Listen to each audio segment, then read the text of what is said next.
Hello everyone, welcome to sweet memories. Upcoming రివ్యూలోకి వెళ్ళిపోదాం.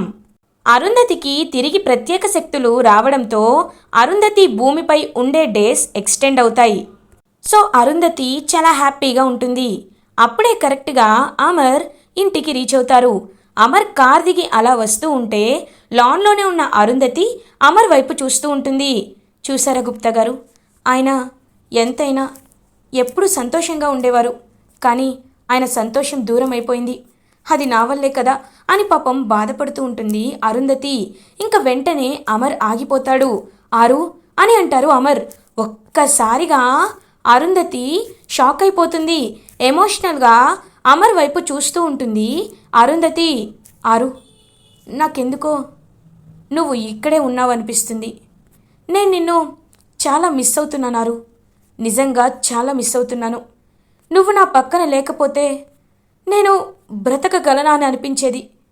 కానీ ఇన్నాళ్ళు నేను బ్రతికున్నానంటే నీ జ్ఞాపకాల వల్ల, పిల్లల భవిష్యత్తు వల్ల మాత్రమే నేను బ్రతికున్నాను. నువ్వు లేకుండా ఎలా ఉండగలుగుతున్నానో కూడా నాకు అర్థం కావటం లేదు అని పాపం అమర్ అలా ఇంకా అరుంధతి ఉన్నవైపు చూస్తూ చెప్తూ ఉంటాడు. నా మనసెందుకో నువ్వు ఇక్కడే ఉన్నావని చెప్తుంది, నువ్వు నా చుట్టుపక్కల ఉన్నావని చెప్తుంది అని చెప్పి ఇంకా పాపం చాలా ఫీల్ అవుతూ చాలా ఎమోషనల్గా చెప్తారనమాట అమర్. ఇంకా వెంటనే అక్కడికి వస్తుంది అరుంధతి. ఇంకా అరుంధతి అలా అమర్ని పాపం హక్ చేసుకుంటుంది. ఏవండి, నేను కూడా మిమ్మల్ని వదిలి వెళ్ళలేకపోతున్నాను. మీకు మీరిచ్చిన ప్రేమని నేను మర్చిపోలేకపోతున్నాను. కానీ మీ జీవితంలో ఇప్పుడు బాగీ వచ్చింది. మీరు నాపై ఎంత ప్రేమ చూపించారో బాగీపై కూడా అంతే ప్రేమ చూపించాలి అని అరుంధతి ఇంకా అమర్ని హక్ చేసుకొని చెప్తూ ఉంటుంది. అప్పుడే కరెక్ట్గా బాగి బయటికి వస్తుంది. బయటికి వచ్చి ఒక్కసారిగా అమర్ అండ్ అరుంధతిని చూసి షాక్ అయిపోతుంది బాగి. ఇంకా వెంటనే అలా చూస్తూ అక్క అని గట్టిగా అరవగానే తనకున్న ప్రత్యేక శక్తులతో అరుంధతి మాయమైపోతుంది. ఇంకా వెంటనే పరిగెత్తుకుంటూ అమర్ దగ్గరికి వస్తుంది బాగి.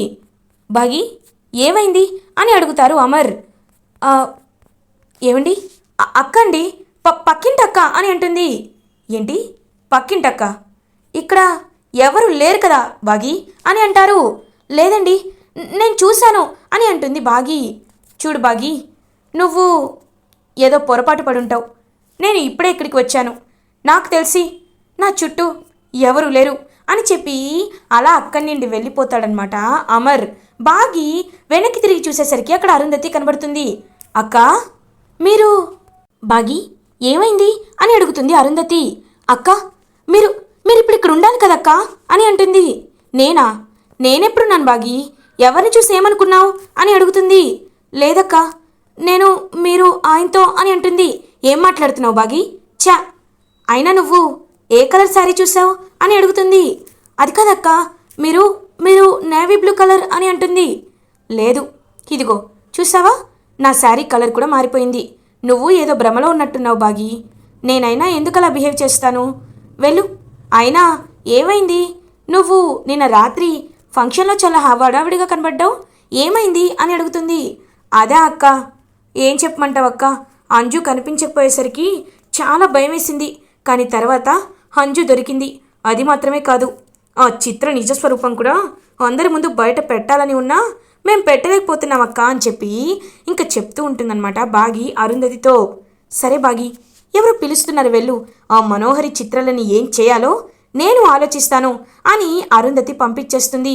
గుప్తా గారు, నా చెల్లి ముందు ఇవాళ కవర్ చేశాను, కానీ తర్వాత నేను ఎలా కవర్ చేస్తాను? నేను నా చెల్లెలికి అబద్ధం చెప్తున్నాను అని అంటుంది అరుంధతి. నీవిప్పుడు చెప్పిన అబద్ధమున తప్పు లేదు బాలిక. ఎందుకంటే నీ సోదరి, నీ పతిదేవుడు నువ్వు కలిసి ఉండడం చూస్తే తన గుండె ముక్కలైపోతుంది. కాబట్టే నీవిలా తప్పించుకున్నటలో ఎలాంటి సందేహము కానీ ఎలాంటి ఆటంకాలు కానీ లేవు. కానీ నన్ను ఆయన మర్చిపోలేకపోతున్నారు గుప్తా గారు. మరి బాగీపై ప్రేమ ఎలా కనిపెడుతుంది? బాగీపై ప్రేమ ఎలా వస్తుంది అని అడుగుతారు. ఇంక వెంటనే పాపం చిత్రగుప్త, అది ఖచ్చితంగా జరుగును బాలిక. నీ సోదరిపై నీ పతిదేవుడు ఖచ్చితంగా ప్రేమ చూపిస్తాడు. దానికి మార్గం నీవే వేయాలి అని చెప్పి ఒక విషయం చెప్తారు చిత్రగుప్త. ఆలోచనలో పడుతుంది అరుంధతి. ఇది ఇలా ఉండగా చిత్ర అటు ఇటు తిరుగుతూ ఆలోచిస్తూ ఉంటుంది. ఛ! బంగారం లాంటి నగలు చేతికి వచ్చినట్టే వచ్చి పోయాయి. అంతా అమర్ బావగారి వల్లే. వాడిని పట్టుకొని నా నగలకి ఎసరు పెట్టారు. ఇప్పుడు చేతిలో డబ్బులు లేవు. వినోద్ని అడుగుదామంటే ఎందుకు ఏమిటి అని అడుగుతాడేమో అనిపిస్తుంది. మనోహరిని బ్లాక్మెయిల్ చేద్దామంటే ఖచ్చితంగా కనిపెట్టేస్తుంది. చేతిలో డబ్బులు లేకపోతే నేను ఎలా పార్టీలు చేసుకోవాలి, ఎలా పబ్లిక్ వెళ్ళాలి? అయినా అవి నా నగలు. ఆరు ఉందా, పెట్టిందా, పైకి పోయిందా నగల్ని అంతా అపురూపంగా చూసుకుంటే నేనెందుకు కూరుకుంటాను? ఆ నగలు నావి. ఎప్పుడైతే నా ఒంటిపైకి వచ్చాయో ఆ నగలు నావే. ఆ నగలు ఇప్పుడు కావాలంటే బాగి అమర్ రూమ్కి నేను వెళ్ళాలి. వాళ్ళిద్దరూ ఉండనప్పుడు వెళ్ళాలి. వాళ్ళిద్దరూ ఎప్పుడుండరు? ఇంట్లో ఇద్దరు ముసలి వాళ్ళు ఉన్నారు కదా, వాళ్ళిద్దరికీ ఏదైనా ప్రమాదం జరిపిస్తే అప్పుడు వాళ్ళని తీసుకొని అందరూ హాస్పిటల్కి వెళ్తారు. ఇల్లంతా ఖాళీగా ఉంటుంది. అప్పుడు నేను నగలని వెనక్కి తీసుకొని గిల్ట్ నగలను అక్కడ పెట్టేస్తాను. అప్పుడు ఎవ్వరికి నా గురించి తెలీదు అని చెప్పి ఒక ప్లాన్ వేసుకుంటుంది చిత్ర. మనోహరి చిత్ర దగ్గరికి వచ్చి, హే చిత్ర, అయినా నిన్న నువ్వు ఏదో ప్లాన్ వేశాననుకున్నావు. అమర్ చూసావా ఎంత ఈజీగా కనిపెట్టేశాడో? ఇంకెప్పుడు నగల జోలికి వెళ్ళొద్దు అని అంటుంది మనోహరి. చూడు మనోహరి, ఒక్కసారి ఇది నాది అని నేను ఆశపడితే ఏం చేసైనా దాన్ని సంపాదించుకుంటాను. నీలాగా డీలే పోస్ట్ పోన్ నేను చేసుకోను. కాబట్టి నా దారికి అడ్డు తప్పుకో అని అక్కడి నుండి వెళ్తుంది చిత్ర. ఏంటో ఇప్పుడు ఇది ఏం చేయబోతుందో నాకెందుకులే అని బయటికి వెళ్ళిపోతుంది మనోహరి. ఇది ఇలా ఉండగా అరుంధతి అటు ఇటు తిరుగుతూ ఉంటుంది. బాగి కిచెన్లో వర్క్ చేసుకుంటూ ఉంటుంది. అప్పుడే చిత్ర, బాగి అంకుల్ పాలు అడిగారు, కొంచెం కాచి ఇస్తావా అని అడుగుతుంది చిత్ర. అవునా, ఈ టైంలో మావయ్య గారు పాలు తాగరు కదా అని అంటుంది. అడుగుతున్నారు, లేకపోతే నేను అబద్ధం చెప్తానా అని అంటుంది చిత్ర. సరే అని చెప్పి ఇంకా వెంటనే పాపం పాలు వేడి చేసి ఇస్తుందన్నమాట బాగి. నేను వెళ్ళి ఇస్తాలే, నీకు చాలా పని ఉన్నట్టుంది కదా, గార్డెనింగ్లో కూడా చాలా మొక్కలు పెరిగిపోయాయి, నువ్వే చేయాలి, వెళ్ళు వెళ్ళు వెళ్ళు అని చెప్పి పంపించేస్తుంది చిత్ర. ఇంకా చిత్ర కిచెన్లోకి వచ్చి ఏదైతే నిర్మలమ్మ సదాశివ మిల్క్ తాగుతారో అందులో పాయిజన్ సిరప్ని కలుపుతూ ఉంటుంది. ఇంకా అది కలుపుతూ, ముసలి వాళ్ళు పోతే పైకి పోండి, లేకపోతే ఐసీయూలో ఉండండి, నా పని అయిపోయాక మీరు పోయినా బ్రతికినా నాకు అవసరం లేదు అని ట్రేలో పాలు తీసుకొని అలా ఇంకా వెళ్తూ ఉంటుంది చిత్ర. చిత్ర అలా కరెక్ట్గా వెళ్తుంటే ఆ పాల గ్లాస్ అయితే కింద పడి పగిలిపోతుంది. ఇదేంటి గ్లాస్ కింద పడిపోయింది అని వెనక్కి తిరిగి చూసేసరికి అరుంధతి చెయ్యి చిత్రది మెలి తిప్పుతూ ఉంటుంది. అరుంధతి ఒక్కసారిగా చిత్ర షాక్ అయిపోతుంది. ఆరు అని అంటుంది. చిత్ర చంపపై ఒక్కటి కొడుతుంది. ఇంకా చిత్ర చెయ్యి గట్టిగా మెలికలు విరిచేసి, ఎంత ధైర్యమే నీకు, అమ్మా నాన్న లాంటి అత్తయ్య గారు మావయ్య గారిని చంపాలనుకుంటావా రాక్షసి, నీలాంటి స్నేక్, విషపూరితమైన స్నేక్ని ఇంటికి తెచ్చి పెట్టుకుని పోషిస్తున్నందుకు వాళ్ళ కాళ్ళపై పడి ఆశీర్వాదం తీసుకోవాల్సింది పోయి వాళ్ళనే చంపాలని చూస్తావా అని చెప్పి చెయ్యి గట్టిగా విరిచేస్తుంది అరుంధతి. ఒక్కసారిగా చిత్ర షాక్ అయిపోతుంది. అటువైపుగా బాగి వస్తూ ఉంటే బాగికి కనిపించకుండా వెనక్కి తీసుకువెళ్ళి చెంపలపై పటపటప కొట్టి ఇంకా నేలకేసి కొట్టి అక్కడి నుండి వెళ్ళిపోతుంది అరుంధతి. బాగి వచ్చి చూసేసరికి చెయ్యి మెలబడిపోయి ఉంటుందన్నమాట చిత్రది. అయ్యో చిత్ర, ఏమైంది చిత్ర అని అడుగుతుంది. ఆరు అని చెప్పేలోపు ఒక్కసారిగా ఆగిపోతుంది చిత్ర. ఏంటి ఆరునా అని అంటుంది బాగి. ఆరు కాదు, జారిపోయాను, మొన్న నడుమిరిగింది, తర్వాత మెడ ఇరిగింది, ఇప్పుడు చెయ్యి ఇరిగింది అని ఏడుస్తూ ఉంటుంది చిత్ర. రా నీకు ఫస్ట్ ఎయిడ్ చేస్తాను రా అని చెప్పి ఇంకా చిత్రకి బాగి ఫస్ట్ ఎయిడ్ చేస్తూ ఉంటుంది. నిర్మలమ్మ సదాశివ అందరూ చిత్ర రూమ్కి వస్తారు. వినోద్ చాలా బాధపడుతూ, Chitra are you all right or హాస్పిటల్కి వెళ్దామా అని అడుగుతారు. పర్లేదు వినోద్, ఇప్పుడు కొంచెం బెటర్గా ఉంది అని అంటుంది చిత్ర. నిర్మలమ్మ, అసలు ఏంటో నాకేమీ అర్థం కావట్లేదు. ఈ అమ్మాయి కోడలిగా ఇంట్లో అడుగు పెట్టిన రోజు నుండి తనకి ఏదో ఒక ప్రమాదం జరుగుతూనే ఉంది. రెండవ రోజు కాలు జారి బెనికి కింద పడిపోయింది, నడుము విరిగింది, తర్వాత మెడ పట్టేసింది, ఇప్పుడేమో చేతికి దెబ్బ తగిలింది. ఇవన్నీ ఎందుకు జరుగుతున్నాయి నాకేమీ అర్థం కావట్లేదు అని అంటారు నిర్మలమ్మ. అవును నిర్మల, నువ్వు చెప్తుంటే నాకు కూడా ఏదో తేడాగా అనిపిస్తుంది. ఒకవేళ వినోద్ చిత్రల జాతకంలో ఏదైనా దోషం ఉందేమో, అందుకే కోడలికి ఇలా జరుగుతుందేమో అని అంటారు సదాశివ. అయితే రేపే మన కులగురువైన స్వామీజీని పిలిపిద్దామండి, ఆయనే సమస్యకి పరిష్కారం చెప్తారు అని అంటారు నిర్మలమ్మ. ఇంకా అలా చిత్ర చూస్తూ ఉంటుంది.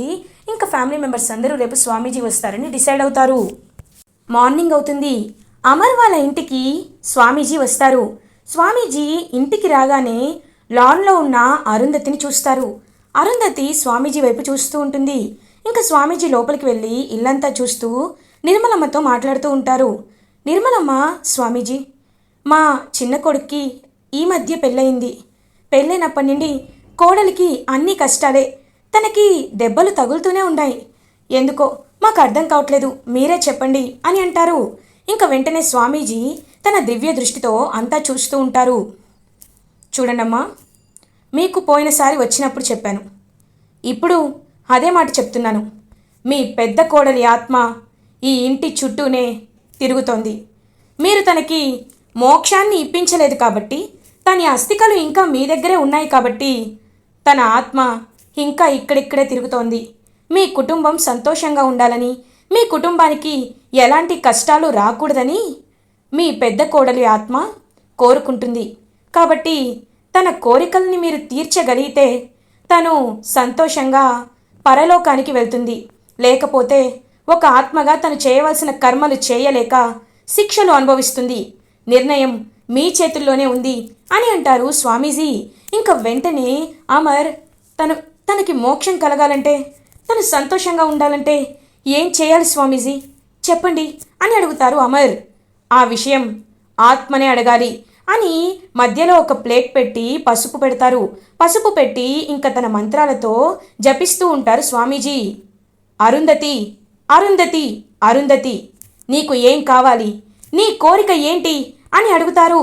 వెంటనే అక్కడికి అరుంధతి ఒక సూక్ష్మ రూపంలో వచ్చి, నా కుటుంబం సంతోషంగా ఉండాలి, ఆయన కొత్త జీవితాన్ని తన భార్యతో మొదలు పెట్టాలి, నా పిల్లల్ని సంతోషంగా చూసుకోవాలి అని చెప్పి క్లియర్గా అందులో రాసి వెళ్ళిపోతుంది అరుంధతి. ఇంకా వెంటనే అందరూ వాటివైపు చూస్తూ ఉంటారనమాట. క్లియర్గా అక్కడ అక్షరాలు వాతంటే అవే రాయడంతో షాక్ అయిపోతారు ఫ్యామిలీ మెంబర్స్ అందరూ. చూశారు కదా, తనకి ఉన్న కోరికలు ఇవే. తన కుటుంబం సంతోషంగా ఉండాలి. అమర్ పెళ్లి చేసుకున్నా సరే తన భార్యతో ప్రేమగా ఉండటం లేదని నీ భార్య ఆత్మ బాధపడుతుంది.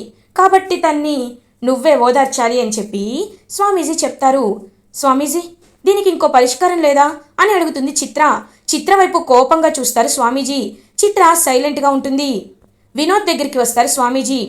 చూడు వినోద్, నువ్వు గత జన్మలో చేసిన కర్మల ప్రభావమో లేకపోతే నీకీ జన్మలో అదృష్టం లేకనో నీవు ఒక అమ్మాయిని ఇష్టపడి పెళ్లి చేసుకున్నావు. కానీ రాను రాను నువ్వు చాలా పెద్ద సమస్యల్లో ఇరుక్కుంటావు. కాస్త జాగ్రత్తగా ఉండు అని వినోద్కి చెప్పి అక్కడి నుండి వెళ్ళిపోతారనమాట స్వామీజీ. ఇంకా అలా పాపం స్వామీజీకి నమస్కారం పెడుతుంది అరుంధతి. వెంటనే బాగి అరుంధతి దగ్గరికి వచ్చి, అక్క, మీకు ఒక విషయం చెప్పాలక్క. ఇవాళ ఇంటికి స్వామీజీ వచ్చారు, ఆయన ఏం చెప్పారో తెలుసా అని చెప్పి చెప్తూ ఉంటుందన్నమాట బాగి. ఇంకా అలా అరుంధతి వింటూ ఉంటుంది. బాగి, నిజంగా ఆవిడ కోరిక అదే, అందుకే ఆవిడ మీతో అలా చెప్పించింది అని చెప్పి అరుంధతి మాట్లాడుతూ ఉంటుంది. బాగి, నువ్వు మాత్రం చాలా జాగ్రత్తగా ఉండాలి, ముఖ్యంగా పిల్లల విషయంలో అంజుని చాలా జాగ్రత్తగా చూసుకో అని చెప్తుంది అరుంధతి. ఖచ్చితంగా అక్క, అంజు నా పాప, తన్ని నేను ఏమీ అవ్వనివ్వను అని చెప్పి బాగి చెప్పగానే పాపం బాగిని హక్ చేసుకుంటుంది అరుంధతి. ఇంకా అలా బాగి లోపలికి వెళ్తుంది. అక్క, నాకు పనుంది, నేను వెళ్ళొస్తానని చెప్పి అలా ఇంకా వెళ్తుందనమాట హ్యాపీగా బాగి. వెంటనే చిత్రగుప్త, ఇప్పుడు ఒక అతిపెద్ద నిజం బయట పడబోతుంది బాలిక అని చెప్పి ఒక హెచ్చరిస్తారు. ఏమైంది గుప్తా గారు, చెప్పండి అని అడుగుతుంది. కానీ ఏమీ చెప్పకుండా సైలెంట్గా ఉంటారు చిత్రగుప్త. బాగి ఇంకా తన రూమ్లోకి వెళ్ళి అన్నీ సర్దుతూ ఉంటుందన్నమాట. అప్పుడే కరెక్ట్గా బాగీకి ఒక పెద్ద గాలి వచ్చి అరుంధతి డైరీ బయటపడుతుంది. ఇంకా అరుంధతి డైరీని అలా తీసుకుంటుంది చేతిలోకి బాగి. అమర్ అప్పుడే అక్కడికి వస్తాడు. బాగి, ఏం చేస్తున్నావు అని అడుగుతారు. ఏవండి, ఇది ఏదో డైరీలా ఉందండి అని చెప్పి ఓపెన్ చేసి చూసేసరికి, ఏవండి, ఇది 6వ డైరీ అండి అని అంటుంది. వెంటనే ఆ డైరీని చేతిలోకి తీసుకుంటాడు అమర్. అవును, ఇది 6 జ్ఞాపకం అని చెప్పి అలా చూస్తూ ఉంటే ఇంకా పెద్ద గాలి వల్ల మొత్తం ఆ డైరీ లాస్ట్ పేజ్ అయితే ఓపెన్ అయిపోతుంది. ఇంకా అమర్ పెట్టేద్దాం అనుకున్నా ఒక్కసారిగా పేజ్ ఓపెన్ అయ్యేసరికి చూసి చదువుతాడు. ఏవండి, నేను ఆత్మగా ఉన్నప్పుడు అమ్ములోకి ప్రవేశించి ఈ మాటలు రాస్తున్నాను. మనోహరి మీరు అనుకున్నంత మంచిది కాదు. నన్ను చంపించింది మనోహరినే నన్ను చంపేసింది. స్వార్థం కోసమే తను ఇలా చేసింది. కాబట్టి మీరు మనోహరి గురించి నిజం తెలుసుకొని తన్ని బయటికి పంపించేయాలి అని చెప్పడంతో ఒక్కసారిగా అమర్ షాక్ అయిపోతాడు. ఇంకా వెంటనే అమర్ అయితే ఇంకా అలా చాలా షాక్ అయ్యి మనోహరి అని గట్టిగా పిలుస్తారు. మనోహరి ఎక్కడికి వస్తుంది. అమర్ అని అంటుంది. మనోహరి, ఇన్నాళ్ళు ఏదో అనుకున్నాను, కానీ నీ గురించి నాకంతా అర్థమైపోయింది. నీ గురించి మొత్తం చెప్పింది. నా ఆరుని చంపింది నువ్వే కదా అని గట్టిగా అడుగుతారు అమర్. ఒక్కసారిగా షాక్ అయిపోతుందనమాట మనోహరి. అప్పుడే కరెక్ట్గా ఇన్స్పెక్టర్ కూడా కాల్ చేసి, సార్, బాబ్జీ మొత్తం ఎంక్వైరీ చేసి 3rd డిగ్రీ ఉపయోగించేసరికి నిజం చెప్పాడు సార్. బాబ్జీ వెనకాల ఉన్నది మనోహరిని అని అంటాడు. ఒక్కసారిగా షాక్ అయిపోతాడు అమర్. ఇంకా మనోహరిపై గన్ పెడతాడనమాట అమర్. వెంటనే బాగి, ఏవండి, ఒక మనిషి ప్రాణాలు తీసిందని మనం కూడా అలా ప్రాణాలు తీస్తే మనకి వాళ్ళకి తేడా ఉండదు. మనం వెయ్యాలనుకున్న శిక్ష వేయాలి. తనని చట్టానికే వదిలేయండి అని అంటుంది బాగి. ఇంకప్పుడే ఇన్స్పెక్టర్కి కాల్ చేస్తాడనమాట అమర్. కాల్ చేసి, నా భార్యని తను చంపేసింది కాబట్టి తన్ని అరెస్ట్ చెయ్యండి అని చెప్పి గట్టిగా చెప్పేసరికి మనోహరిని అరెస్ట్ చేసి తీసుకువెళ్తూ ఉంటారనమాట ఇన్స్పెక్టర్. అదంతా చూస్తూ అరుంధతి చాలా హ్యాపీగా ఫీల్ అవుతుంది. ఇలా ఎపిసోడ్ ఎండ్ అవుతుంది. ఫర్దర్ ఎపిసోడ్ రివ్యూస్ ముందుగా మీకు కావాలి అనుకుంటే మా ఛానల్ని సబ్స్క్రైబ్ చేసుకోండి. Thanks for watching.